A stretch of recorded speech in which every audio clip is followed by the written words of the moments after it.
Welcome বন্ধুরা। আমি পাবদা মাছ দিয়ে পেঁয়াজকলি আলু দিয়ে কারি বানাচ্ছি।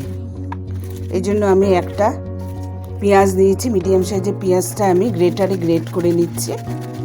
আর একটা টমেটো নিয়েছি, ওটাও গ্রেটারে গ্রেট করে নেব। টমেটোর ছাল ছাড়ি গ্রেট করে পেঁয়াজটা গ্রেট করছি। দেখতে থাকুন আপনারা বন্ধুরা।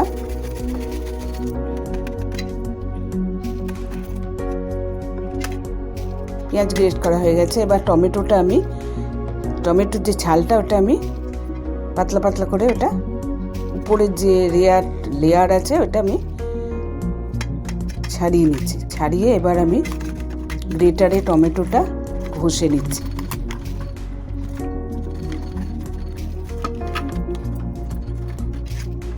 টমেটো গ্রেটারে ঘষে ওটার কাই আমি বের করে নিয়েছি। আর এবারে 5-6 কোয়া রসুন আমি গ্রেটারে ঘষে নিচ্ছি।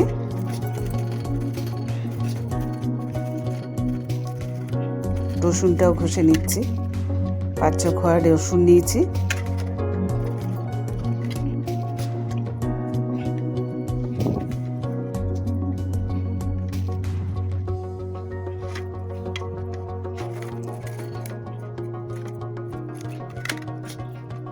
পেঁয়াজ, টমেটো, রসুন সব আমি গ্রেটারে ঘষে নিয়েছি। আর কড়াইয়ে আমি বসিয়ে দিয়েছি গরম করতে, ওর মধ্যে তেল দিয়ে দিয়েছি। আর আমার পাবদা মাছটা ধুয়ে রেখেছি, নুন হলুদ মাখিয়ে রেখেছি। ওটা তেলটা গরম হলে তেলের মধ্যে ছেড়ে দেবো।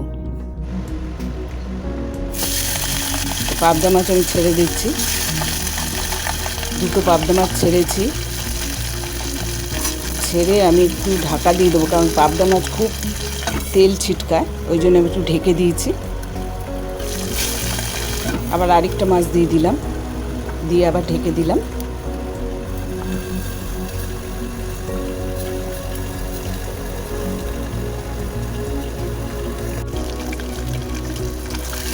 এই যে মাছগুলো আমার এক সাইড ভাজা হয়ে গেলে আর এক সাইড উল্টে দিয়েছি। উল্টে আমি তুলে নিচ্ছি এবার একটা একটা করে। দেখুন এই 2টো মাছ আমার ভাজা হয়ে গেছে। টোটাল 3টে মাছ আছে। 3টে পাবদা মাছ আমি তুলে নিয়েছি। এবার অনেকটা তেল ছিল, এই জন্য তেলটা কমিয়ে নিলাম। অতটা তেল আমার রান্নায় লাগবে না। আমি এখানে জিরেটা ফোড়ন দিয়েছি, আর পেঁয়াজ যে আবার গ্রেট করা পেঁয়াজ ছিল দিয়ে দিয়েছি।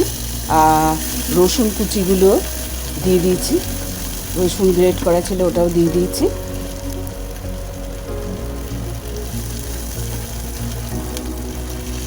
আর টমেটোটা গ্রেট করা টমেটো দিয়ে দিয়েছি। দিয়ে এবার ভালো করে নাড়ছি, সব মিশাচ্ছি। এবার আমি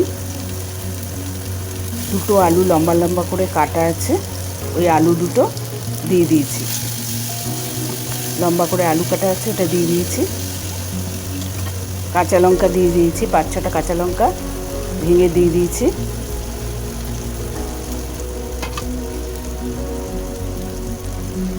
দেখুন আলুটা আস্তে আস্তে ভাজা হচ্ছে। পেঁয়াজ, রসুন, টমেটো, কাঁচা লঙ্কার সঙ্গে আলুটাও একসঙ্গে ভাজা ভাজা হচ্ছে।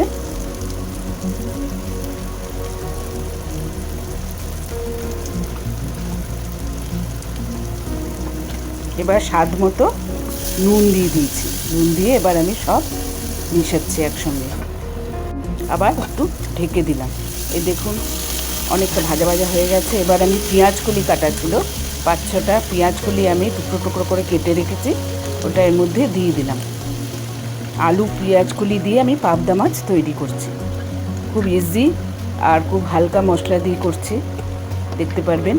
এরপরে আমি 1 চামচ হলুদ, আর ছোটো চা চামচের, আর 1 চামচ আপনার রোস্টেড জিরে গুঁড়ো, আর রোস্টেড ধনে গুঁড়ো, আর কাশ্মীরি লঙ্কা গুঁড়ো, এগুলো জলে গুলে রেখেছি।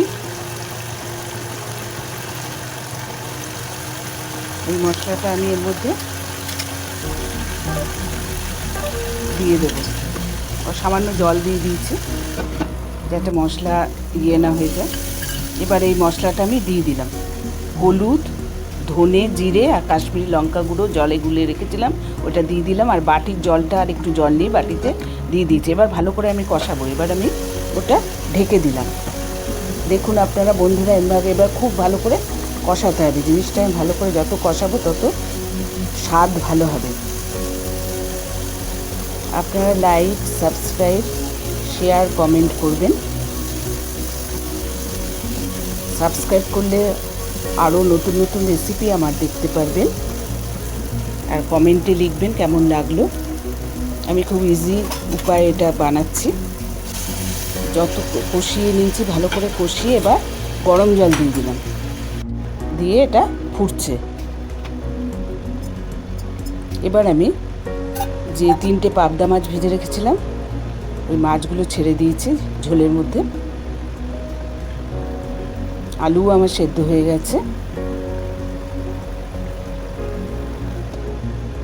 আবার একটুখানি 5 মিনিটের জন্য ঢেকে দিলাম। ঢেকে দিয়ে আবার ঢাকনা খুলে দিয়েছি। দেখুন আমার মাছের রেসিপি তৈরি হয়ে গেছে। আপনারা এরকমভাবে অবশ্যই বানাবেন। দেখুন আলু আমার সেদ্ধ হয়ে গেছে, আর রঙটা কত সুন্দর হয়েছে দেখুন। যত কষাবেন তত ঝোলটা সুস্বাদু হবে। আর উপরে আমি ধনেপাতা দিয়ে দিলাম। আমার পাবদা মাছের কারি তৈরি হয়ে গেছে।